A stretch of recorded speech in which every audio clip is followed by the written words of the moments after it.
రవి గారు, ఉమ్, మీరు ఇక్కడికి వచ్చి ఎంతసేపు అవుతుంది? ఏమో అండి, చాలా టైం అయింది. టైం ఎంత అయిందో తెలియదు. అసలు మనల్ని ఎందుకు తీసుకొచ్చారు? నాకేం తెలుసండి, అన్నీ నన్ను అడుగుతారు మీరు. కరెక్టే, మిమ్మల్ని కూడా నాలాగా తీసుకొచ్చి కట్టేశారు కదా, మీకెలా తెలుస్తుంది? ఇంతకీ మీ పేరేంటండి? నందిత, నందు. నందు గారు, మీరు కొంచెం కోఆపరేట్ చేస్తే విప్పేస్తానండి. ఏయ్, ఏంటి ఏమిప్పిస్తారు? మన చేతికి కట్లండి. ఓ, సరే అండి.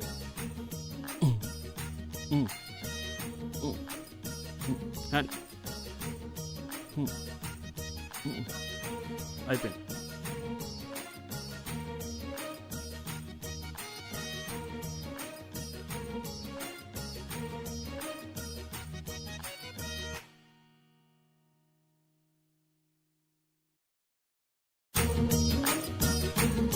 థ్యాంక్స్ అండి.